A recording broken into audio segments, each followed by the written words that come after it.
മുസ്ലിമീങ്ങളെ മാത്രമായി ലക്ഷ്യമിട്ടുകൊണ്ട് ഒരു ഫിത്ന കടന്നു വരാറുണ്ട് സാബ, ഒരു ഫിത്ന കടന്നു വരാറുണ്ട് സാബ. അന്ന് മുസ്ലിമീങ്ങൾ കടന്ന് നിലവിളിച്ചാൽ ഒരാൾ പോലും തിരിഞ്ഞു നോക്കൂല, ഒരൈക്യരാഷ്ട്രസഭ അവരെ രക്ഷിക്കാറുണ്ടാവൂല.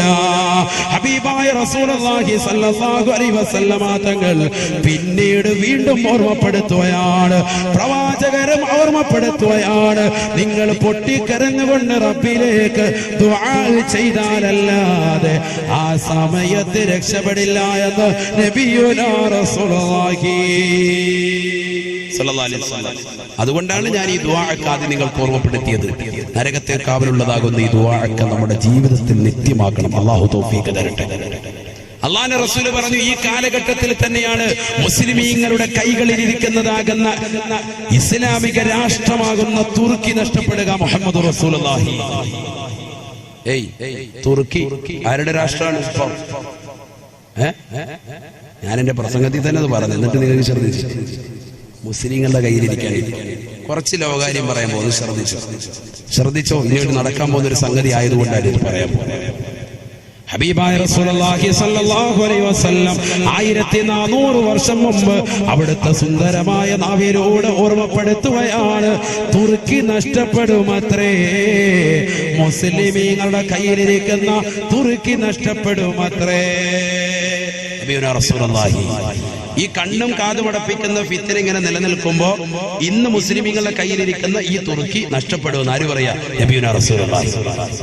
അതൊന്ന് ശ്രദ്ധിക്കണം. അത് ശ്രദ്ധിക്കുന്ന സഹോദരങ്ങൾ, ഇതര സമുദായത്തിലെ സഹോദരങ്ങൾ എന്നെ ശബ്ദം ശ്രമിക്കുന്നുണ്ടെങ്കിൽ ഈ വാക്ക് പുലരുമ്പോ ഇൻഷാ അല്ലാഹ് ഒരു മുസ്ലിമീങ്ങളാണ്. അല്ലാഹു തൗഫീഖ് തരട്ടെ.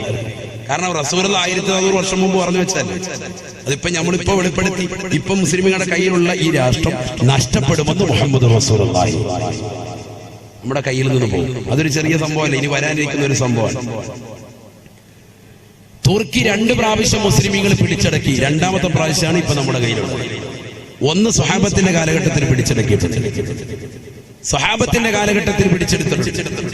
ഹബീബായ റസൂലുള്ളാഹി സ്വല്ലല്ലാഹു അലൈഹി വസല്ലം തന്റെ പ്രിയപ്പെട്ട അനുയായികളോട് പറഞ്ഞില്ലയോ, സ്വഹാബാ,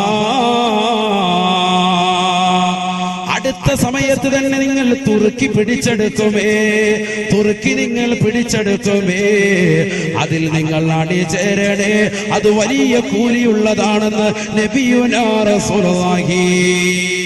ആ ധർമ്മസമരത്തിന് വേണ്ടി അനുയായികൾ പോകുമ്പോ അബൂ അയ്യൂബുൽ അൻസാരി റളിയല്ലാഹു തആല അൻഹു അതിന്റെ നേതൃപടവും അലങ്കരിച്ചിരുന്നു അത്രേ.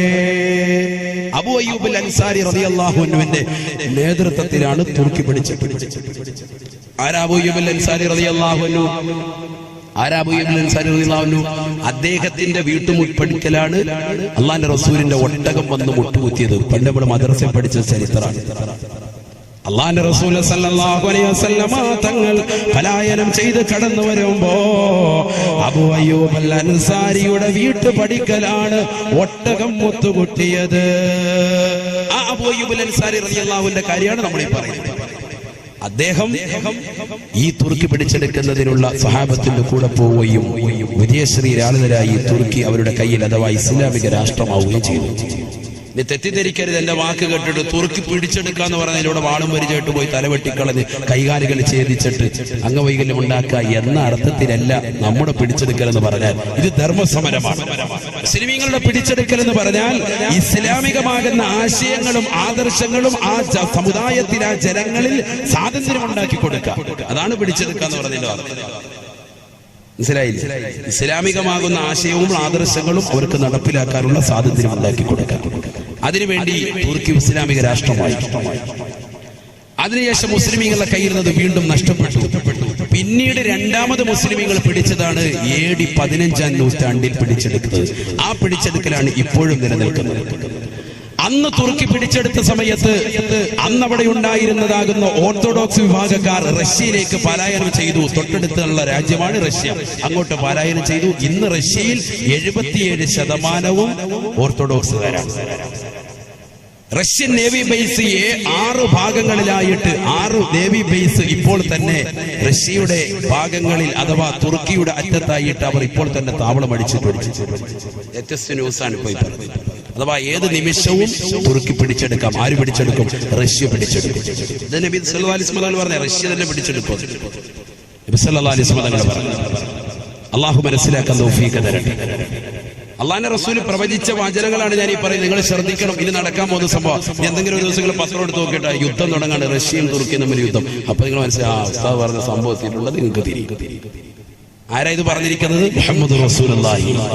ഇത് വന്നതിന് ശേഷം പിന്നെ ആയത്തോ ദിവസവും കാര്യമില്ല. അതുകൊണ്ടാണ് ഇത് ആദ്യം കൊണ്ട് ഓർമ്മപ്പെടുന്നത്. ഇപ്പൊ അടുത്ത കൊല്ലം എന്ന് പറയാൻ വരുമ്പോൾ സംഭവം ചിലപ്പോൾ നടന്നിട്ടുണ്ടെങ്കിൽ പിന്നെ അന്ന് ആയത്തോ ദിവസം ഓതി പറഞ്ഞാൽ നിങ്ങൾക്ക് അതിന്റെ കാര്യമില്ല. ഇനി മുതൽ നിങ്ങൾ ശ്രദ്ധിച്ചിരിക്കും. ഇൻഷാ അല്ലാഹ് അല്ലാഹു തൗഫീഖ് തരട്ടെ. ഏതാ തുർക്കി? ഇന്ന് തുർക്കിയിലെ ഇസ്താംബൂളിൽ വെടിവെപ്പുണ്ടായി. നിശാ ക്ലബ്ബിൽ വെടിവെപ്പുണ്ടായിട്ട് 39 പേര് മരിച്ചു എന്ന് പ്രമുഖ പത്രങ്ങളിൽ രേഖപ്പെടുത്തിയിട്ടുണ്ട്. മുത്തശ്ശി പത്രങ്ങളിലൊക്കെ ഉണ്ട്, ഫ്രണ്ട് പേജിലുണ്ട്. പലരും ദർശിച്ചിട്ടുണ്ടാവും.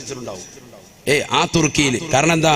അവിടെ ഇപ്പോൾ അനിസ്ലാമികത കടന്നു വരുന്നു. നിശാ ക്ലബ്ബുകൾ, രാത്രി സമയത്തുള്ളതാകുന്ന പാട്ടും കൂത്തുകൾ കടന്നു വന്നു. അതുകൊണ്ട് തന്നെ അത് മുസ്ലിമികളുടെ കയ്യിൽ നഷ്ടപ്പെടും. ദീനില്ല, ദീൻ നഷ്ടപ്പെടുകയാണ് അവിടെ. ദീൻ നഷ്ടപ്പെടുമ്പോ അല്ലാഹു സുബ്ഹാനഹു വ തആല ദീനില്ലാത്ത ആളുകളുടെ മേൽ അത് ദീനപ്പെടുത്താണ്. ഇങ്ങനെ തുർക്കി നഷ്ടപ്പെട്ടുകൊണ്ട് ജനങ്ങൾ മുഴുവനും പ്രയാസത്തിലാ. ലോകത്തുള്ള മുഴുവൻ മുസ്ലിമീങ്ങളും പ്രയാസത്തിലാണ്. എല്ലാവരും സാമ്പത്തികമായി പരാധീനം അനുഭവിച്ചു കൊണ്ടിരിക്കുമ്പോഴാണ് പരിശുദ്ധമാക്കപ്പെട്ടതാകുന്ന മക്കയില് മഖാം ഇബ്രാഹിമിന്റെ ചാരത്തൊരു മനുഷ്യൻ വരിക. അദ്ദേഹത്തിന്റെ അടുക്കലേക്ക് ജനങ്ങൾ ഓടിച്ചെല്ലും അത്രേ. അദ്ദേഹത്തിന്റെ കൈക്ക് പിടിച്ചുകൊണ്ട് മദീനക്കാര് ബൈഅത്ത് ചെയ്യുമത്രേ. പിന്നെ മക്ക വന്നുകൊണ്ട് ബൈഅത്ത് ചെയ്യുമത്രേ. പിന്നെ ഇറാഖികൾ ബൈഅത്ത് ചെയ്യുമത്രേ. പിന്നെ ലോകത്തുള്ള മുഴുവൻ മുസ്ലിമീങ്ങളും അദ്ദേഹത്തെ ഖലീഫയായി പ്രഖ്യാപിക്കുമത്രേ. അദ്ദേഹത്തിന്റെ പേരാണ് മഹദി ഇമാമെന്ന് നബിയുനാ റസൂലുള്ളാഹി. യുആതിഉ ഇസ്മി ബിഇസ്മിഹി വഇസ്മു അബീഹി باسم أبي من أولاد فاطمة من سلالة حسن. ഹബീബായ റസൂലുള്ളാഹി സ്വല്ലല്ലാഹു അലൈഹി വസല്ലമ തങ്ങൾ തന്റെ പ്രിയപ്പെട്ട അനുയായികളോട് ഓർമ്മപ്പെടുത്തുകയാണ്. സഹാബത്തെ, മഹദി ഇമാം കടന്നു വരുന്ന സമയമാ. അദ്ദേഹം പരിശുദ്ധമാക്കപ്പെട്ട ഹറം ഷരീഫിൽ മഖാം ഇബ്രാഹിമിന്റെ സ്ഥലത്ത് വന്നുകൊണ്ടിരിക്കുമെന്ന് നബിയുനാ റസൂലുള്ളാഹി മിൻ ഔലാദി ഫാത്തിമ. മദീനക്കാരനാണ് ബഹുമാനപ്പെട്ട മഹദി ഇമാം. എന്റെ മകളാകുന്ന ഫാത്തിമയുടെ മക്കളിൽപ്പെട്ടതാണ്. മിൻ സുലാലത്തി ഹസൻ. ഹസനിന്റെ പേരക്കുട്ടിയാണ്, ഹസനിന്റെ പരമ്പരയിൽപ്പെട്ടതാണെന്ന് നബിയുനാ റസൂലുള്ളാഹി. യുആതിഉ ഇസ്മി ബിഇസ്മിഹി. എന്റെ പേര് അദ്ദേഹത്തിന്റെ പേരുമായി സാമ്യമുള്ളതാണ്, അഥവാ മുഹമ്മദ് എന്നായിരിക്കുമെന്ന് നബിയുനാ റസൂലുള്ളാഹി. വഇസ്മു അബീഹി ബിഇസ്മി അബീ. അദ്ദേഹത്തിന്റെ വാപ്പാന്റെ പേര് എന്റെ വാപ്പാന്റെ പേരിനോട് സാമ്യമുള്ളതാണ്, അഥവാ അബ്ദുള്ള എന്നായിരിക്കുമെന്ന് നബിയുനാ റസൂലുള്ളാഹി. പക്ഷെ മഹദി ഇമാമിന് ആ സമയത്ത് എത്ര വയസ്സുണ്ടാകും? 40 വയസ്സുണ്ടാകും. മഹദി ഇമാമിന് മഹദി ഇമാമാണെന്ന് അറിയണമെങ്കിൽ വയസ്സ് എത്ര ആകണം? 40 ആകണം. അതുകൊണ്ടാണ് അത്രയും വൈകിയത്. മഹദി ഇമാം ഇപ്പൊ വന്നിട്ടുണ്ടോ, ജനിച്ചിട്ടുണ്ടോ? അല്ലാഹു അഅലം. ഒരു ഫാത്തിഹ ഡെയിലി ഓതിക്കോളി. അള്ളാഹുവരുടെ മദദ് നൽകി അനുഗ്രഹിക്കുമാറാവട്ടെ. കാരണം എന്താ? 40 കൊല്ലം കഴിയുമ്പോഴേ ആർക്ക് മഹദി ഇമാമിന് മഹദി ഇമാമാണെന്ന് തിരിച്ചറിവുണ്ടാവുള്ളൂ. അന്ന് മക്കയുടെ ഒരു സൈഡിൽ വന്ന് അദ്ദേഹം ഇരിക്കും. പരിശുദ്ധമാക്കപ്പെട്ട റുക്നുൽ യമാനിന്റെയും മഖാം ഇബ്രാഹിമിന്റെ ഇടയിലായിരിക്കും അദ്ദേഹം വന്നിരിക്കുക എന്ന് മുഹമ്മദ് റസൂലുള്ളാഹി. ഒരു രാത്രിയിലായിരിക്കും അത്. ആ രാത്രിയിൽ ജനങ്ങൾ മുഴുവനും, അഥവാ ആദ്യമായിട്ട് മദീനക്കാർ, പിന്നെ മക്കക്കാർ, പിന്നെ ഇറാഖികൾ, പിന്നെ ലോകത്തുള്ള മുഴുവൻ മുസ്ലിമീങ്ങളും വന്ന് അദ്ദേഹത്തെ ബൈഅത്ത് ചെയ്യും. നബിയുനാ റസൂലുള്ളാഹി. മനസ്സിലാക്കുന്നുണ്ടോ? അപ്പൊ ആ കാലഘട്ടത്തിലേക്ക് എത്തിക്കൊണ്ടിരിക്കാൻ ഞാൻ അതിനാണ് ഓർമ്മപ്പെടുത്തിയത്. ആദ്യം തന്നെ ഇതങ്ങോട്ട് പറഞ്ഞത് അതാണ്. കുറച്ച് ദുആകൾ പറഞ്ഞിട്ട് ഈ കാലഘട്ടത്തെ പറ്റി നിങ്ങളോട് വിശദീകരിച്ചതാണ്. ഹബീബായ റസൂലുള്ളാഹി സ്വല്ലല്ലാഹു അലൈഹി വസല്ലം അല്ലാഹുവിന്റെ റസൂൽ പറയുകയാ, ലാ യൻജു മിൻഹാ ഇല്ലാ മൻ നജാ കദുആഇൽ ഗരീഖി ഫിൽ ബഹരി. സമുദ്രത്തിൽ അകപ്പെട്ടതാകുന്ന മനുഷ്യൻ ഇഖ്ലാസോടുകൂടി നിഷ്കളങ്കതയോടുകൂടി അല്ലാതെ പറയൂല എന്നെ രക്ഷിക്കണേ രക്ഷിക്കണേ എന്ന്. നീന്തലറിയാത്തവൻ നിഷ്കളങ്കതയോടുകൂടി പറയൂല. ആ നിഷ്കളങ്കതയായിരിക്കണം നിങ്ങളുടെ ദുആയിൽ ഉണ്ടാവേണ്ടതെന്ന് നബിയുനാ റസൂലുള്ളാഹി. ഇന്ന് മുസ്ലിമീങ്ങളാകുന്ന നമുക്ക് പ്രാർത്ഥിക്കാൻ എവിടുന്നാണ് സമയം? ദുആയില്ല, ദുആയില്ല. നമസ്കാരങ്ങൾക്ക് ശേഷമുള്ള പ്രാർത്ഥനകൾ നമ്മൾ അവഗണിച്ചില്ലയോ? ഹബീബായ നബി തങ്ങൾ ഓർമ്മപ്പെടുത്തിയില്ലയോ? സഹാബത്തെ സഹാബത്തെ സലാസു ദഅവാതിൻ മുസ്തജാബ, 3 പ്രാർത്ഥനകൾക്ക് വല്ലാതെ ഉത്തരം ലഭിക്കുന്നതാ. 3 പ്രാർത്ഥനകൾക്ക് വല്ലാത്ത ഉത്തരം ലഭിക്കുന്നതാണ്. അതിലൊന്ന് പ്രവാചകൻ ഓർമ്മപ്പെടുത്തിയത് ഫീ ദുബരി കുല്ലി സ്വലാത്ത്, എല്ലാ നമസ്കാരങ്ങൾക്ക് പിറകെയുള്ള ഉടനെയുള്ള പ്രാർത്ഥനയാ. അതിന് ഉത്തരമുണ്ടെന്ന് നബിയുനാ റസൂലുള്ളാഹി. അല്ലാഹു തൗഫീഖ് തരട്ടെ, അല്ലാഹു തൗഫീഖ് തരട്ടെ.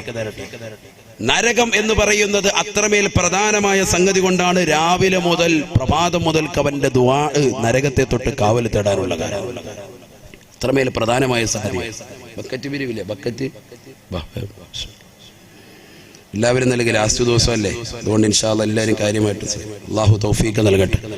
നമ്മുടെ സ്വതക്കെ അല്ലാഹു സ്വീകരിക്കുമാറാവട്ടെ, കബൂലാക്കുമാറാവട്ടെ.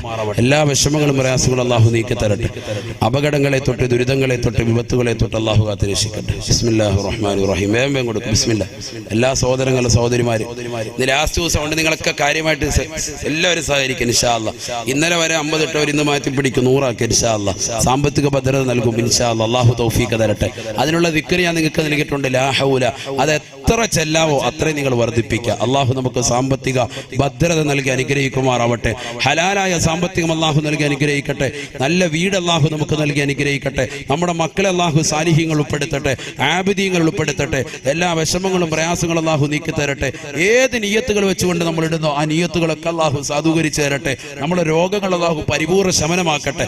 ക്യാൻസർ എന്ന് പറയുന്ന മാരകമായ രോഗത്തിന് അടിമപ്പെട്ടുകൊണ്ടാണ് നമ്മുടെ ഈ നാട്ടിലുള്ള ഒരുപാട് സഹോദര സഹോദരിമാർ. അല്ലാഹു പരിപൂർണമായി രോഗശമനം നൽകി അനുഗ്രഹിക്കുമാറാവട്ടെ. ആഫിയത്ത് അല്ലാഹു നൽകി അനുഗ്രഹിക്കുമാറാവട്ടെ. എല്ലാ വിഷമങ്ങളും പ്രയാസങ്ങളും അല്ലാഹു നീക്കി തരട്ടെ. ഇൻഷാ അല്ലാഹ് എല്ലാവരും കാര്യമായി സഹകരിക്കും.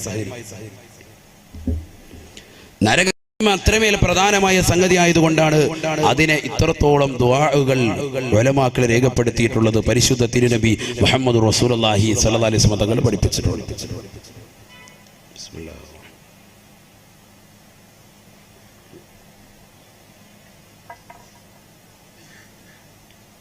സമയം കഴിഞ്ഞ എത്ര നേരമായി? ഇപ്പൊ തുടങ്ങിയിട്ട് എത്രയായി? 1.5 മണിക്കൂറായി. നിങ്ങൾ സമയം പോയത് അറിഞ്ഞ? ഇല്ല. അതാണ് 1.5 മണിക്കൂർ എന്ന് പറഞ്ഞാൽ വളരെ കൂടുതലാ. +2 പീരീഡ് ഏകദേശം എത്രയാണ്? +2 എത്രയാ? 1 മണിക്കൂർ പീരീഡ് എത്ര മണിക്കൂറാ? അത് ഞങ്ങൾ സ്കൂളിൽ പോയിട്ട് വേണ്ട ഞങ്ങളോട് പോയി. +2 പീരീഡ് എത്രയാണ്? 1 മണിക്കൂർ, 1 ഹവർ ഇല്ലേ? 1 മണിക്കൂറാണ്. 1/2 മണിക്കൂർ അല്ലെങ്കിൽ 3/4 മണിക്കൂർ. ഇതൊക്കെയാണ് ചെറിയ ചെറിയ ക്ലാസ്സുകളിലൊക്കെ പീരീഡ്. എന്താ അങ്ങനെ വെക്കാൻ കാരണം? ഈ 3/4 മണിക്കൂർ കൂടുതൽ അല്ലെങ്കിൽ 1 മണിക്കൂർ കൂടുതൽ ഒരു സാറിന് പോലും ഒരാളെ പിടിച്ചിരുത്താം, ഒരു കുട്ടിയെ പിടിച്ചിരുത്താം. പഠിക്കാൻ വേണ്ടി വന്ന കുട്ടിയെ പോലും പിടിച്ചിരുത്താൻ പറ്റൂല. മനസ്സിലായില്ല? അവനെ ശ്രദ്ധ പിടിച്ചിരുത്തണമെന്ന് വെച്ചിട്ട് പാടാണ്. അതുകൊണ്ടാണ് അങ്ങനെ വെച്ചത്. അപ്പം നമ്മൾ ഭയങ്കരമായിട്ട് ചില സാറുമാർ കയറി വരുമ്പോൾ, ചില ടീച്ചർമാരെ കയറി വരുമ്പോൾ നമ്മൾ ദുആയിരക്കും, പടച്ചോനെ ഈ കടുംപെട്ടാണ് വന്നത്, ഇവരെങ്ങനെയെങ്കിലും ഒന്ന് ഒഴിവാക്കി തന്നെ. റഹ്മാനെ യാസീനൊക്കെ ഓതി, മാലിക് ബിൻ ദീനാർ റളിയല്ലാഹു അൻഹു യാസീനൊക്കെ ഓതിയിട്ട് ഇങ്ങനെ ഇരിക്കാൻ. അപ്പോൾ ഈ ടീച്ചർ ഇറങ്ങിപ്പോയി അല്ലേ? 1 മണിക്കൂർ ആകുമ്പോഴത്തേക്ക് ഇവർ ഇറങ്ങിപ്പോയി. പോയിട്ടുണ്ട്. ഇവർ സയൻസാണ് പഠിപ്പിച്ചുകൊണ്ടത്. പിന്നെയും കയറി വന്നേക്കാം വീണ്ടും. ഇതെന്താ? അത് മാത്സിന്റെ ടീച്ചറില്ല, ഇനി മാത്സ് എൻ്റെ വക, ഞാനാ പഠിപ്പിക്കുന്നത്. ഇവർ ഒരു വിധത്തിൽ യാസീനോതി ഒഴിവാക്കിയതാ. പിന്നെയും കയറി വന്നേക്കാം ഇവർ. പിന്നെ ഹത്ത് ഓതേണ്ടി വരും. അങ്ങനത്തെ ചില ടീച്ചർമാർ എല്ലാവർക്കും ഉണ്ടാവും, എനിക്കും ഉണ്ടായിട്ടുണ്ട്. അതുകൊണ്ടാണ് ഈ ഓർമ്മപ്പെടുത്തിയത് അല്ലേ? സ്വാഭാവികമായിരിക്കും. ഇപ്പം ഞാൻ പറഞ്ഞു വന്നത് 1.5 മണിക്കൂർ പോയി. സാധാരണ എൻ്റെ വല്യാപ്പ വരെ തഴവ ഉസ്താദ് 2 മണിക്കൂറേ പറയുള്ളൂ. കറക്റ്റ് 2 മണിക്കൂർ. കാരണം നമുക്കിതിനായിട്ടൊക്കെ വല്ല തമാശയൊന്നുമില്ല. ഇപ്പോൾ ഒരു തമാശ പറഞ്ഞു വെച്ചാൽ അതിനുള്ള 1 മിനിറ്റ് കൂടെ ഇൻഷാ അല്ലാഹ് കവർ ചെയ്യും. 2 മണിക്കൂറാണ് അവർ പറയുക. എന്താ കാര്യം? ആ 2 മണിക്കൂർ മുഴുവൻ ആയത്തും ഹദീസും ഖുർആനും ചരിത്രം മാത്രമേ ഉള്ളൂ, വേറെ ഒന്നും ഉണ്ടാവില്ല. കോമഡി പറയാനുണ്ടാവൂല, പാട്ടുപാടി സമയം കളയൂല, ഖുർആനും ഹദീസ് ഓതിയിട്ട് അങ്ങനെ പോകും. അള്ളാഹു നമുക്ക് തൗഫീഖ് നൽകട്ടെ. അള്ളാഹു തൗഫീഖ് നൽകട്ടെ. എല്ലാവരും ഇങ്ങനെ ആകാംക്ഷയോടെ നോക്കിയിരിക്കും. അള്ളാഹുവെ നിർത്തല്ലേ എന്ന് പറഞ്ഞിങ്ങനെ നിൽക്കുമ്പോൾ തഴ ഉസ്താദ് ഒറ്റ നിർത്തല. 2 മണിക്കൂറാകുമ്പോൾ മൂപ്പരുടെ കയ്യിൽ വാച്ചുണ്ടെങ്കിലും മൂപ്പർ അതിലേക്ക് നോക്കൂല. 2 മണിക്കൂറാകുമ്പോൾ കറക്റ്റ് കറാമത്തുണ്ടെങ്കിൽ നിർത്തും. എല്ലാവരും ഓർക്കും അള്ളാഹ് അപ്പോൾ പറയും നാളെ ഇൻഷാ അല്ലാഹ് പിറ്റേന്ന്. പിന്നെ അവർ ദിവസങ്ങളോളം ഡേറ്റ് കൊടുത്തിട്ട് 65 ദിവസം കോഴിക്കോട് കുറ്റിച്ചിറ വാത് പറഞ്ഞിട്ടുണ്ട്. 65 ദിവസം. ഒരുപക്ഷെ കേരളത്തിൽ അങ്ങനെ ഒരു മതപ്രഭാഷണം നടത്തിയ ഒരാളും ഉണ്ടാവൂല. ഒരു സ്ഥലത്ത് തന്നെ 65 ദിവസം ഒരു വിഷയത്തെ ആസ്പദമാക്കി പ്രഭാഷണം നടത്തുക. എന്നിട്ട് അവരോട് പറയാം അടുത്ത വർഷം ഇൻഷാ അല്ലാഹ് ഈ വിഷയം തീർന്നിട്ടില്ല, 2 മാസത്തേക്ക് ഡേറ്റ് തരാം. ചിന്തിച്ചോ? ഇങ്ങനത്തെ ആലിമീങ്ങൾ അവരുടെ ഇൽമു അള്ളാഹു അത് നമുക്ക് നൽകി അനുഗ്രഹിക്കുമാറാവട്ടെ. അവരുടെ തണൽ അള്ളാഹു നമുക്ക് നൽകി അനുഗ്രഹിക്കട്ടെ. അങ്ങനെയുള്ള മഹത്തുക്കളൊക്കെ നമുക്ക് മുമ്പേ നടന്നു പോയിട്ടുണ്ട്. അതുകൊണ്ട് ഇൻഷാ അല്ലാഹ് ശ്രദ്ധിക്കും. കുറച്ചേരം നമുക്ക് സദസ്സ് മുന്നോട്ട് പോകും. അള്ളാഹു തൗഫീഖ് തരട്ടെ. നല്ലൊരു ദുആയിരുന്നു പിരിയണം നമുക്ക് ഇൻഷാ അല്ലാഹ്. അള്ളാഹു തൗഫീഖ് തരട്ടെ. ഹബീബായ റസൂലുള്ളാഹി സല്ലല്ലാഹു അലൈഹി വസല്ലമ തങ്ങളും തന്റെ പ്രിയപ്പെട്ട അനുയായികളും ഇരിക്കുമ്പോൾ നരകത്തെക്കുറിച്ച് പ്രവാചകർ സല്ലല്ലാഹു അലൈഹി വസല്ലമ തങ്ങൾ അനുയായികൾക്ക് ക്ലാസ് എടുത്തുകൊണ്ടിരിക്കുകയാണ്. അങ്ങനെ ക്ലാസ് എടുത്തുകൊണ്ടിരിക്കുന്ന സന്ദർഭത്തിൽ ഒരു ഭീമാകാരമാകുന്ന ശബ്ദം കേട്ടു. എല്ലാവരും കേട്ടു, സഹാബത്ത് ഉൾപ്പെടെ കേട്ടു എന്നാണ് ചരിത്രം. നബി സല്ലല്ലാഹു അലൈഹി വസല്ലമ തങ്ങൾ ചോദിച്ചു അത്രേ, അതദറൂന മാ ഹാദാ, അതദറൂന മാ ഹാദാ. സഹാബത്തെ എന്താണ് ഈ ശബ്ദമെന്ന് നിങ്ങൾക്കറിയുമോ സാബ? ഈ ശബ്ദം എന്തിന്റെയാണെന്ന് നിങ്ങൾക്കറിയുമോ സാബ? സഹാബത്തുടനെ അല്ലാഹുവിന്റെ റസൂലിനോട് പറഞ്ഞു, ലാ യാ റസൂലല്ലാഹ്, നബിയേ ഞങ്ങൾക്കറിയൂല നബിയേ. അവിടുന്ന് പറഞ്ഞു തന്നാലും നബിയേ. ഹബീബായ റസൂലുള്ളാഹി സല്ലല്ലാഹു അലൈഹി വസല്ലമ തങ്ങൾ പറഞ്ഞു അത്രേ, അള്ളാഹുവിന്റെ റസൂല് പറയുകയാണ്, അല്ലാഹു സുബ്ഹാനഹു വ തആല ഈ നരകം പടച്ചല്ലോ, ആ നരകത്തിന്റെ അഴിയിലേക്കൊരു കല്ല് ഇപ്പോഴാണ് പോയി വീണത്. നരകത്തെ പടച്ചതാകുന്ന സന്ദർഭത്തിൽ നരകത്തിന്റെ ആഴിയിലേക്ക് ഇട്ടതാകുന്ന ഒരു കല്ല് അതിപ്പോഴാണ് നരകത്തിന്റെ അടിത്തട്ടിൽ ചെന്ന് വീണത്. അതിന്റെ ശബ്ദമാണ് നിങ്ങൾ കേട്ടതെന്ന് കളവ് പറയാത്ത ഹബീബ് റസൂലുള്ളാഹി സല്ലല്ലാഹു അലൈഹി വസല്ലം. ഇപ്പൊ നിങ്ങൾ കേട്ട ഈ ശബ്ദം ആ കല്ല് ചെന്ന് നരകത്തിന്റെ ഏറ്റവും താഴെ പതിച്ചതിന്റെ ശബ്ദമാണെന്ന് നബിയുനാ റസൂലുള്ളാഹി. അപ്പൊ അതിന്റെ ആഴമാണ് പറയുന്നത്. അതിന്റെ ആഴം, നരകത്തിന്റെ ആഴം ചിന്തിച്ചു നോക്ക്. നരകത്തെ പടച്ചിട്ട് ആ നരകത്തിലേക്ക് വീണ കല്ല് നബി സല്ലല്ലാഹു അലൈഹി വസല്ലം തങ്ങളുടെ കാലഘട്ടത്തിൽ അള്ളാഹുവിന്റെ റസൂൽ അനുയായികളുമായിട്ട് ഇരിക്കുമ്പോൾ കേട്ട ശബ്ദം കേട്ടപ്പോൾ നബി പറയാൻ, മാ തദറൂന മാ ഹാദാ, ഇതെന്താണ് നിങ്ങൾക്കറിയുമോ? സഹാബത്ത് പറഞ്ഞു, ഞങ്ങൾക്കറിയില്ല, അല്ലാഹു റസൂലുഹു അഅലം, അള്ളാഹുവിനെ റസൂലിനെ അറിയാം. ഉടനെ നബി തങ്ങൾ പറഞ്ഞത്, ഇതാണ് ഒരു കല്ല് അള്ളാഹു നരകത്തെ പടച്ച സമയത്ത് ഇട്ടതാണ്. ആ കല്ല് ഇപ്പോഴാണ് അതിന്റെ താഴെ ചെന്ന് പതിക്കുന്നതെന്ന് മുഹമ്മദ് റസൂലുള്ളാഹി. അല്ലാഹു നരകത്തെ തൊട്ട് കാത്തിരക്ഷിക്കുമാറാവട്ടെ. ഹബീബായ റസൂലുള്ളാഹി സല്ലല്ലാഹു അലൈഹി വസല്ലമ തങ്ങൾ പറഞ്ഞു, ആ നരകം ഹറാമാക്കിയതാകുന്ന ആളുകൾ 3 എണ്ണമാണ്. നരകത്തെ നമ്മുടെ കണ്ണുകൊണ്ട് കാണിക്കരുതെന്ന് എപ്പോഴും ദുആ ഇരക്കണം. നരകത്തെ കണ്ണുകൊണ്ട് കാണിക്കരുതെന്ന് ദുആ ഇരക്കണം. നരകത്തെ നാളെ മഹ്ശറിൽ കാണും. ആ രംഗം ഞാൻ കഴിഞ്ഞ പ്രാവശ്യം പറഞ്ഞാണ്, അതിന്റെ CD കേട്ടവരുണ്ട്. അതുകൊണ്ട് ഞാൻ അതിലേക്ക് പോകുന്നില്ല. മഹ്ശറിലേക്ക് വരുന്ന നരകത്തിന്റെ കോലവും കെട്ടിവലിച്ചുകൊണ്ട് വരുന്നതാകുന്ന രംഗങ്ങളും ഒക്കെ കഴിഞ്ഞ പ്രാവശ്യം വിശദീകരിച്ചതാണ്. ആ നരകത്തെ തൊട്ട് കാണാതെ രക്ഷപ്പെടുന്നത് 3 കണ്ണുകളാണെന്ന് മുഹമ്മദ് റസൂലുള്ളാഹി. അഥവാ അവർ നരകത്തിൽ പ്രവേശിക്കൂല എന്ന് ഹബീബ് റസൂലുള്ളാഹി. ഖാല റസൂലുള്ളാഹി സ്വല്ലല്ലാഹു അലൈഹി വസല്ലം, സലാസുൻ ലാ തറാ അയ്യുനുഹും അന്നാർ. 3 കൂട്ടർ അവർ നരകത്തെ കാണൂല സാബ, അഥവാ അവർ നരകത്തിൽ പ്രവേശിക്കുകയില്ല സാബ, അവർ നരകത്തിൽ കടക്കുകയില്ല സാബ. ആ 3 കൂട്ടർ ആരാണ്? അവരെ നമ്മൾ വിശദീകരിക്കാൻ ഈ സദസ്സിലൂടെ. ആരൊക്കെയാണ്? 1, ഹബീബായ റസൂലുള്ളാഹി സ്വല്ലല്ലാഹു അലൈഹി വസല്ലം അല്ലാഹുവിന്റെ റസൂൽ ആദ്യമായി പറഞ്ഞത്, ഐനുൻ ഗല്ലത്ത് അൻ മഹാരിമില്ലാഹ്, ഐനുൻ ഗളത് അൻ മഹാരിമില്ലാ, ഹറാമ കാണുന്നതിനെ തൊട്ട് കണ്ണിനെ സൂക്ഷിച്ചതാകുന്ന ഏത് വ്യക്തികളുണ്ടോ, ഏതൊക്കെ കണ്ണുകളുണ്ടോ, അവർ നരകത്തെ കാണൂല, അവർ നരകത്തിൽ കടക്കൂല എന്ന് നബിയുനാ റസൂലുള്ളാഹി. അല്ലാഹുവേ ഞങ്ങളെ അത്തരത്തിൽ ഉൾപ്പെടുത്തണേ അല്ലാ. നരകത്തെ കാണാത്തതാകുന്ന മുഅ്മിനീങ്ങളിൽ ഞങ്ങളെ ഉൾപ്പെടുത്തണേ അല്ലാ. എന്റെ പ്രിയപ്പെട്ട സഹോദരങ്ങളെ, എത്ര മോശപ്പെട്ട കണ്ണാണ് നമ്മുടെ കണ്ണുകൾ, എത്ര ഹറാമാണ് നമ്മൾ ജീവിതത്തിൽ കണ്ടു തീർക്കുന്നത്. പരിശുദ്ധമായ ഇശാ മഗ്രിബിന്റെ ഇടയിൽ ഖുർആനുകൾ നമ്മുടെ ജീവിതത്തിലില്ല, ദിക്റുകൾ നമ്മുടെ ജീവിതത്തിലില്ല. പഴയ കാലഘട്ടത്തിൽ പൊലിമയ്ക്ക് വേണ്ടി പറഞ്ഞിരുന്നതായിരുന്നു സീരിയൽ കാണുന്നതിരുന്നതെന്ന് പറഞ്ഞിരുന്നെങ്കിൽ ഇന്ന് തീർച്ചയായിട്ടും സ്ത്രീകൾ സീരിയലിന് അടിമപ്പെട്ടില്ലയോ? സിനിമയുടെ ലോകത്തേക്ക് സഹോദരങ്ങൾ മാറിയില്ലയോ? ജിയോ സിം ഇറങ്ങിയത് മുതൽ എല്ലാ ദിവസവും യൂട്യൂബിലൂടെ പ്രഭാഷണങ്ങൾ ഡൗൺലോഡ് ചെയ്യുന്നത് കേൾക്കേണ്ടതിന് പകരം എല്ലാ ദിവസവും സിനിമ ഡൗൺലോഡ് ചെയ്തുകൊണ്ട് കണ്ടു തീർക്കുന്ന ചെറുപ്പക്കാരില്ലയോ, യുവാക്കളില്ലയോ?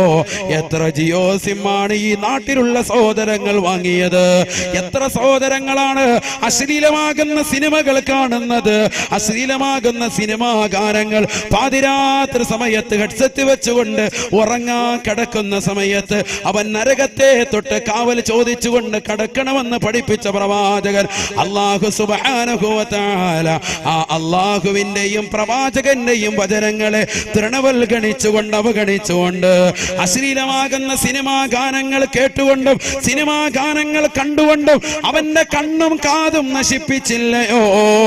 നരകത്തെ വിലക്ക് വാങ്ങുകയല്ലയോ? നരകത്തെ വിലക്ക് വാങ്ങുകയല്ലയോ? എത്രയോ സഹോദരങ്ങളാണ്, എത്രയോ സഹോദരിമാരാണ് കാമുകന്മാരുമായി ബൈക്കിന്റെ പിന്നാമ്പുറത്ത് അഴീക്കോടിന്റെ ബീച്ച് വരാന്തയിലൂടെ കറങ്ങി നടക്കുന്നില്ലയോ?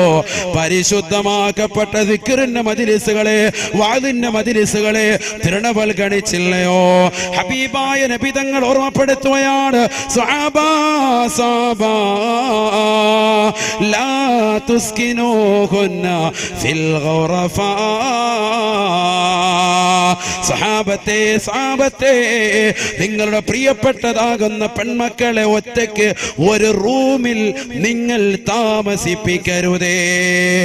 1400 വർഷം മുമ്പ് അല്ലാഹുവിന്റെ റസൂലിന്റെ അധ്യാപനമാണ്. ഇന്ന് സമുദായത്തിൽ നടക്കുന്ന വിപത്തുകളതല്ലയോ? വഅലിന് വേണ്ടി മക്കളെ ക്ഷണിക്കുമ്പോ എനിക്ക് തലവേദനയാണ് ഉമ്മ, എനിക്ക് കൈകാലുകൾ കടച്ചിലാണ് ഉമ്മ, എനിക്ക് ഒരുപാട് ഹോംവർക്കുകൾ ചെയ്യാനുണ്ട് ഉമ്മ, എനിക്ക് പരീക്ഷ എടുത്തിരിക്കുകയാണ്, എക്സാമിന് പഠിക്കാനുണ്ട് ഉമ്മ എന്ന കളവ് പറഞ്ഞുകൊണ്ട് പരിശുദ്ധമാക്കപ്പെട്ട മതവിജ്ഞാന വേദിയിലേക്ക് വരാതെ വീട്ടിലിരിക്കുന്ന 8ാം ക്ലാസ്സിലുള്ള 9ലുള്ള 10ലുള്ള +2ലുള്ള ബികോം പഠിക്കുന്നതാകുന്ന പെൺമക്കളെ ശ്രദ്ധിക്കണേ ഉമ്മമാരെ. വഅലിന്റെ ഇടയിൽ പോയി നോക്കിയാൽ ഹറാമായിരിക്കും അവർ ചെയ്യുന്നത്. വാട്സാപ്പിലൂടെ തന്റെ കാമുകനുമായിട്ടുള്ള ചാറ്റിംഗ് ആണ്. കാരണം വാപ്പയുടെ ഫോൺ കയ്യിൽ കൊടുത്തിരിക്കുകയാണ്. മക്കൾക്ക് സർവ്വ സ്വാതന്ത്ര്യമാണ്. ജനിച്ച കുട്ടികളുടെ കയ്യിൽ പോലും ആൻഡ്രോയിഡ് മൊബൈൽ ഫോൺ കൊടുക്കാൻ മടിയില്ലാതെ അവളെ മൊബൈൽ ഫോണിന്റെ അടിമയാക്കി മാറ്റാൻ മടിയില്ലാത്ത മാതാപിതാക്കളെ ലജ്ജിക്കണേ, ലജ്ജിക്കണേ. ഇന്നത്തെ മക്കള് പോകുന്നത് മോശപ്പെട്ട തലത്തിലേക്കല്ലയോ? ഹബീബായ നബി തങ്ങൾ ഓർമ്മപ്പെടുത്തുകയാണ്, ലാ തുസ്കിനൂഹുന്ന ഫിൽ ഗുറഫാ. ഒറ്റയ്ക്ക് ഒരു റൂമിൽ പ്രായപൂർത്തിയെത്തിയ പെൺമക്കളെ നിങ്ങൾ താമസിപ്പിക്കരുതേ. നബിയുനാ റസൂലുള്ളാഹി. പലരും വീട്ടിൽ മൂന്നാമതൊരു റൂം പിടിക്കുമ്പോ തന്റെ പ്രിയപ്പെട്ട പെൺമക്കളെ ഒരാളെ മാത്രമായി അതിൽ താമസിപ്പിക്കുന്നത് അപകടത്തിലേക്ക് വഴിതിരിച്ചു വിടുമേ. വാപ്പയെ അറിയാതെ ഉമ്മ അറിയാതെ പാതിരാത്രിയുടെ സമയത്ത് തന്റെ കയ്യിലുള്ള മൊബൈൽ ഫോൺ പുതപ്പിന്റെ മറയിലാക്കിയിട്ട് തന്റെ കാമുകനുമായി ചാറ്റിങ്ങാണ്. ആ കാമുകൻ അവളോട് ആവശ്യപ്പെടുന്നത് അവളുടെ ശരീരത്തിലേതാകുന്ന നഗ്നമാകുന്ന ഫോട്ടോകളാണ്. തന്റെ സ്വന്തം മോന്തയുടെ ഫോട്ടോ, മുഖത്തിന്റെ ഫോട്ടോ അയച്ചു കൊടുത്ത പെണ്ണിനോട് പിന്നെ നിർബന്ധം ചെലുത്തുന്നത്, പെണ്ണേ നിന്റെ ശരീരത്തിന്റെ മാറിടം എനിക്കൊന്ന് കാണണം, നിന്റെ ശരീരത്തിലേതാകുന്ന നഗ്നമാകുന്ന ഭാഗങ്ങൾ എനിക്കൊന്ന് കാണണമെന്നാണ്. പാവപ്പെട്ട പെണ്ണിനറിയില്ല അവളെ വഞ്ചിക്കാനുള്ള തയ്യാറെടുപ്പാണെന്ന് ആ പെണ്ണറിയുന്നില്ല. അവൾ ഓർക്കുകയാണ്. വാപ്പറിയാത്ത ഈ ബന്ധം, ഉമ്മ അറിയാത്ത ഈ ബന്ധം അപകടം വരുത്താൻ ചാൻസ് ഇല്ല. കാരണം എന്റെ പ്രിയപ്പെട്ട കാമകനുള്ളതാണ് എല്ലാം. എന്നെങ്കിലും ഒരു ദിവസം അവനിലേക്ക് ഞാൻ ഇഴുകിച്ചേരാനുള്ളതാണ്, അവനുമായിട്ട് ബന്ധപ്പെടാനുള്ളതാ, അവനെന്നെ സമർപ്പിക്കാനുള്ളതാണ്. അതുകൊണ്ട് അവന് വേണ്ടിയുള്ള ഈ അവയവങ്ങൾ അവൻ കാണുന്നതിൽ തെറ്റില്ല എന്ന് മനസ്സിലാക്കിയിട്ട് വാപ്പറിയാതെ ഉമ്മറിയാതെ മൊബൈൽ ഫോൺ എടുത്തുകൊണ്ട് നഗ്നമാകുന്ന ഫോട്ടോകൾ കാമുകന് ഷെയർ ചെയ്യുന്ന പെങ്ങളെ, അപകടമല്ലയോ? ആ കാമുകൻ പിന്നീട് ആ ഫോട്ടോ മോർഫിംഗ് ചെയ്തിട്ട് നിന്റെ നഗ്നമാകുന്ന ഫോട്ടോകൾ ഫേസ്ബുക്കിൽ അപ്ലോഡ് ചെയ്യും, യൂട്യൂബിൽ ഇടുമെന്ന് പറയുമ്പോ അത് ജനങ്ങൾ കണ്ട് വൈറലാകുമെന്ന് അറിയിക്കുമ്പോ ഈ പാവപ്പെട്ട പെൺകുട്ടി വശംവദയാവുകയാണ്. എവിടെയാണ് ഞാൻ വരേണ്ടത്? ഏത് സ്ഥലത്താണ് ഞാൻ വരേണ്ടത്? എന്ത് ഹോട്ടലിലാണ് ഞാൻ വരേണ്ടത്? ഏത് മോട്ടലിലാണ് ഞാൻ വരേണ്ടത്? ഏത് ബീച്ച് റോഡിലാണ് ഞാൻ വരേണ്ടത്? എവിടെ വേണമെങ്കിലും വരാമെന്ന് പറഞ്ഞുകൊണ്ട് ആ പാവപ്പെട്ട മുസ്ലിം പെണ്ണ് ഇറങ്ങി പോവുകയല്ലയോ? ഇത് പറയാനുള്ള കാരണം എന്താണ്? ഇന്നലെ ഈ വാഴ നടക്കുന്ന ഇതേ സദസ്സിൽ വെച്ചുകൊണ്ട് തന്നെ എന്റെ പ്രിയപ്പെട്ട സഹോദരങ്ങളെ, തൊട്ടപ്പുറത്തുള്ളതാകുന്ന സ്ഥലത്ത് വെച്ചുകൊണ്ട് പർദ്ദ ധരിച്ചതാകുന്ന ഒരു പച്ച മനുഷ്യനെ ഇന്നലെ പിടിച്ചു അത്രേ. ഇന്നലെ ഒരു പുരുഷനെ പിടിച്ചു അത്രേ. അവൻ പർദ്ദ ധരിച്ചുകൊണ്ട് കടന്നു വന്നവനാ. ചിന്തിക്കണേ, എന്തിനു വേണ്ടിയാണ് അവനെ പിടിച്ചു നിർത്തി ചോദിച്ചപ്പോ അവൻ വെളിപ്പെടുത്തുകയാ, ഈ വഅ്ള് കേൾക്കാൻ വന്ന ഒരു പെണ്ണുമായി ഞാൻ ഇഷ്ടത്തിലാണ്, അവളുമായി ഒളിച്ചോടാനുള്ള തയ്യാറെടുപ്പാണ് ഞങ്ങൾ നടത്തുന്നതെന്ന് പറയുമ്പോ അഴീക്കോടുള്ള ഉമ്മ ഉപ്പ ജാഗരൂകരാകണേ, ശ്രദ്ധിക്കണേ. നമ്മുടെ മക്കളെ കഴുകന്മാര് കൊത്തിക്കൊണ്ടുപോകാൻ, റാഞ്ചിക്കൊണ്ടുപോകാൻ പരുന്തിന്റെ മക്കൾ വന്നുകൊണ്ട് നിൽക്കുകയാണ്. ഇതര സമുദായത്തിലെ സഹോദരങ്ങളോടൊപ്പം എത്ര മുസ്ലിം സഹോദരിമാരാണ് ഓടിപ്പോയത്? മതമൈത്രിയും മതസ്നേഹവും നമുക്ക് വേണം. അത് നിലനിൽക്കുന്ന നാടാണ്, അത് നിലനിൽക്കാൻ പരിശ്രമിക്കുന്ന സംഘാടക സമിതിയാണിത്. അത് നിലനിർത്തിക്കൊണ്ടു പോകാൻ ഏറ്റവും കൂടുതൽ ആഗ്രഹിക്കുന്ന ഉസ്താദാണ്. എന്റെ പ്രിയപ്പെട്ട മുഅ്മിനീങ്ങളെ, ആ മതമൈത്രിയും മതസ്നേഹവും അന്യന്റേതാകുന്ന ബീജത്തുള്ളികൾ നമ്മുടെ പ്രിയപ്പെട്ട മക്കളിൽ നിക്ഷേപിച്ചിട്ടാകരുതേ. നമ്മുടെ പ്രിയപ്പെട്ടതാകുന്ന ഭാര്യയെ അവൻ അടിച്ചുകൊണ്ട് പോയിട്ടാകരുതേ. അത്തരത്തിലുള്ള സ്നേഹമോ മതമൈത്രിയോ നമുക്കാവശ്യമില്ല. ഹബീബായ നബി തങ്ങൾ തന്റെ പ്രിയപ്പെട്ട അനുയായികളോട് ഓർമ്മപ്പെടുത്തുകയാണ്, ഇയ്യാകും വൽ ജുലൂസ മഅന്നിസാ. സഹാബാ നിങ്ങൾ സൂക്ഷിക്കണേ വൽ ജുലൂസ മഅന്നിസാ. അന്യ പെണ്ണുങ്ങളുമായി തനിച്ചിരിക്കുന്നതിനെ സൂക്ഷിക്കണേ എന്ന് നബിയുനാ റസൂലുള്ളാഹി. തഹ്ദീറിന്റെ ലഫ്ളാണ് ഇയ്യാക, നീ സൂക്ഷിക്കണേ മുഹമ്മദ് റസൂലുള്ളാഹി. വൽ ജുലൂസ മഅന്നിസാ, അന്യ പെണ്ണുങ്ങളുമായി തനിച്ചിരിക്കുന്നതിനെ സൂക്ഷിക്കണേ മുഹമ്മദ് റസൂലുള്ളാഹി. നമ്മുടെ പെണ്ണുങ്ങൾ എവിടെയാ പോകുന്നത്? അല്ലാഹു കാത്തുരക്ഷിക്കട്ടെ. അവർക്കൊരു ബോധമില്ല, ചിന്തയില്ല. എന്താണ് ഇവർ ആവശ്യപ്പെടുന്നത്? എന്താ ആവശ്യപ്പെടുന്നത്? സുന്ദരമാകുന്ന ജീവിതമാണോ? ഈ വാപ്പ പ്രവാസ ലോകത്ത് അറബിയുടെ ചാട്ടവാറടി കൊണ്ട് മരുഭൂമിയിൽ പൊരുവയലത്ത് കഷ്ടപ്പെടുന്നത് ഈ മക്കൾക്ക് വേണ്ടിയല്ലേ? ഈ വാപ്പമാര് കടലിന്റെ ആഴിയിൽ പോയിട്ട് മുത്തോ പവിഴോ എന്ത് വേണമെങ്കിലും വാങ്ങിച്ചോണ്ട് വരും, മക്കൾക്ക് വേണ്ടിയല്ലേ അവർ കഷ്ടപ്പെടുന്നത്? എന്നിട്ട് ആ വാപ്പായ ഉമ്മയെ മറക്കുന്നവർ അല്ലാഹു കാത്തുരക്ഷിക്കട്ടെ. അള്ളാഹു കാത്തിരക്ഷിക്കട്ടെ. നമ്മുടെ മക്കളെ അള്ളാഹു സാലിഹത്തിൽ ഉൾപ്പെടുത്തട്ടെ. എവിടെ എത്തിപ്പോയി 18 വയസ്സുവരെ തേനെ പാല എന്ന് വളർത്തുന്നതാകുന്ന മക്കൾ പാപ്പായ ഉമ്മായും യാതൊരുവിധ ലജ്ജയില്ലാതെ, ഇതൊക്കെ ഉസ്താദുമാർ എത്ര വാത് പറഞ്ഞിട്ടും കേൾക്കുന്നില്ല. നിങ്ങളുടെ ശരീരം മാത്രമാണ് അവർ ലക്ഷ്യം വെക്കുന്നത്. വല്ലാഹി സുമ്മ വല്ലാഹി, ഈ സദസ്സ് സാക്ഷിയാണ്, ആയിരക്കണക്കിന് ആളുകളും സാക്ഷിയാണ്. ഞാൻ ഉറപ്പിച്ചു പറയുന്നു, കുമ്മനം ഉസ്താദ് തുറന്നടിച്ചു പറയുന്നു, നിങ്ങൾക്ക് ഓർമ്മപ്പെടുത്തിക്കൊള്ളുക, നിങ്ങളുടെ ഹൃദയത്തിൽ ഉരുടവനാക്കുക, നിങ്ങളുടെ ശരീരത്തെ മാത്രമാണ് അവർ ലക്ഷ്യമാക്കുന്നത്, അല്ലാതെ മറ്റൊന്നുമല്ല. നിങ്ങളുടെ ശരീരം മാത്രമാണ്. എത്ര ഉദാഹരണങ്ങളാണ് നമുക്ക് മുന്നിൽ. നിങ്ങളുടെ ശരീരത്തെ തിന്നു കഴിയുമ്പോൾ എവിടെന്നെങ്കിലും റെയിൽവേ ട്രാക്കിൽ വലിച്ചങ്ങോട്ടെറിയും, എവിടെയെങ്കിലും കഴുത്തെ കെട്ടി തൂക്കും, ഏതെങ്കിലും ഓടയിലേക്ക് വലിച്ചെറിയും, കൊന്നുതള്ളും, ശ്വാസം മുട്ടിച്ച് കൊന്നുകളയും. അള്ളാഹു കാത്തിരക്ഷിക്കട്ടെ. നമ്മുടെ മക്കൾക്ക് അത്തരത്തിലുള്ള ദാരുണമാകുന്ന മരണത്തെ തൊട്ട് അള്ളാഹു ആക്കട്ടെ. ഇതൊക്കെ പറഞ്ഞു കൊടുത്തിട്ട് പോലും മുസ്ലിമീങ്ങൾ ഇതൊക്കെ പത്രമാധ്യമങ്ങളിലൂടെ, ദൃശ്യമാധ്യമങ്ങളിലൂടെ, വാട്സാപ്പിലൂടെ, ഫേസ്ബുക്കിലൂടെ ഒക്കെ എത്രയെത്ര ഉദാഹരണങ്ങൾ ഡെയിലി കണ്ടുകൊണ്ടിരിക്കുക, എന്നിട്ടും പഠിക്കുന്നില്ല നമ്മുടെ സഹോദരിമാർ. എന്താണ് ഈ പ്രേമം? എന്ത് പ്രേമം?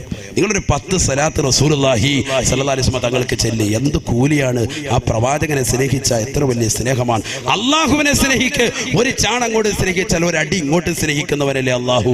ഖുദ്സിയായ ഹദീസിനെ രേഖപ്പെടുത്തിയില്ലേ, എന്താ അള്ളാഹുവിനെ സ്നേഹിച്ചാൽ? എന്തിനാ നിങ്ങൾ മറ്റുള്ളവരെ, നിങ്ങളുടെ കാര്യങ്ങൾ നടത്തി തരുന്ന റബ്ബ്, നിങ്ങളുടെ കാര്യങ്ങൾ ഏറ്റെടുക്കുന്നതാകുന്ന റബ്ബ്, റബ്ബിലേക്ക് നിങ്ങൾ കൈനീട്ടി പ്രവാചകനെ അതിന് അടയാളാക്കി നിങ്ങളുടെ കാര്യങ്ങൾ പറയുന്ന അള്ളാഹു തൗഫീഖ് തരട്ടെ. നിങ്ങൾ എന്തിനാ ഇങ്ങനെ പോകുന്നത്? അള്ളാഹു കാത്തിരക്ഷിക്കുമാറാവട്ടെ. അള്ളാഹുവിന്റെ റസൂല് പറഞ്ഞു, ഇയ്യാകും വൽ ജുലൂസ മഅൻ നിസാ, പുരുഷന്മാരെ നിങ്ങൾ സൂക്ഷിക്കണം, അന്യ പെണ്ണിനോടൊപ്പം തനിച്ചിരിക്കുന്നത് സൂക്ഷിക്കണം. ഒരു സഹാബി എണീറ്റ് നിന്നുകൊണ്ട് നബിയോട് ചോദിക്കുകയാ, യാ റസൂലല്ലാഹ് അഫറഅയ്തൽ ഹംവാ, അഫറഅയ്തൽ ഹംവാ, നബിയേ നബിയേ ഞങ്ങൾ സൂക്ഷിക്കാം നബി, പക്ഷെ ഒരു കാര്യം ഞങ്ങൾക്ക് ചോദിക്കാനുണ്ട്. അഫറഅയ്തൽ ഹംവാ, ഒരു പെണ്ണിന് അവളുടെ ഭർത്താവിന്റെ ജ്യേഷ്ഠനും അനുജനുമായി തനിച്ചിരിക്കുന്നത് കൊണ്ട് കുറ്റമുണ്ടോ? നല്ലൊരു ചോദ്യമാണ്, നല്ലൊരു ചോദ്യമാണ്. ഇവിടെ ശ്രദ്ധിക്കുക, നല്ലതുപോലെ ശ്രദ്ധിക്കുക. സഹാബികൾ ചോദിച്ചു പോയി. അങ്ങനെ അള്ളാഹുവിന്റെ റസൂലിന്റെ അടുക്കൽ ചോദിച്ചത് നല്ല ചോദ്യമാണ്. ഒരു കുടുംബത്തിൽ ഒന്നായിട്ട് കഴിയാണ്, ഭർത്താവിന്റെ അനുജൻ, ഭർത്താവിന്റെ ജ്യേഷ്ഠൻ, ഇവരുമായിട്ട് പെണ്ണിന്, ഭർത്താവിന്റെ ഭാര്യയ്ക്ക്, അതെ ഈ സഹോദരന്റെ ഭാര്യയ്ക്ക് തനിച്ചിരിക്കാൻ പറ്റുമോ, ഒറ്റയ്ക്കിരിക്കാൻ പറ്റുമോ? ഇതാണ് ചോദ്യം. ഒറ്റയ്ക്ക് യാത്ര ചെയ്യാൻ പറ്റുമോ? ബൈക്കിൽ, കാറിൽ, ഒറ്റയ്ക്കൊരു റൂമിൽ, വീട്ടിൽ കുഴപ്പമില്ല, ഒരു റൂമിലാണ് ഭാര്യയെങ്കിൽ പ്രശ്നമല്ല, ഒരു റൂമിൽ ഒറ്റയ്ക്ക് പറ്റുമോ? ഫഖാല നബി സല്ലല്ലാഹു അലൈഹി വസല്ലം, അല്ലാഹുവിന്റെ റസൂൽ പറഞ്ഞു അത്രേ, അൽ ഹംവു അൽ മൗത്, അൽ ഹംവു അൽ മൗത്, അൽ ഹംവു അൽ മൗത്. സഹാബാ അൽ ഹംവു അൽ മൗത്, സ്വന്തം ഭർത്താവിന്റെ ജ്യേഷ്ഠനാകട്ടെ അനുജനാകട്ടെ അവനുമായി തനിച്ചിരിക്കാൻ പെണ്ണിന് പറ്റൂല, ഇസ്ലാം അനുവദിക്കുകയില്ല. ഇന്ന് എത്രയെത്ര ചെറുപ്പക്കാരാണ്, എത്രയെത്ര സഹോദരിമാരാണ് ഇതിൽ ശ്രദ്ധിക്കാതെ പോകുന്നവർ. സ്വന്തം ഭർത്താവിന്റെ അനുജനാണ്, ഭർത്താവിന്റെ ജ്യേഷ്ഠനാ, ഒന്നിച്ചിരുന്നു കൊണ്ട് തോളത്ത് കൈവച്ചുകൊണ്ട് യാത്ര ചെയ്യുകയല്ലയോ, യാത്ര ചെയ്യുകയല്ലയോ? ഹറാമല്ലയോ, ഹറാമല്ലയോ? പാവപ്പെട്ട ഭർത്താവ് പ്രവാസ ലോകത്താണ്, അവൾക്ക് വേണ്ടി, അവളുടെ മക്കൾക്ക് വേണ്ടി കഷ്ടപ്പെടുകയാണ്.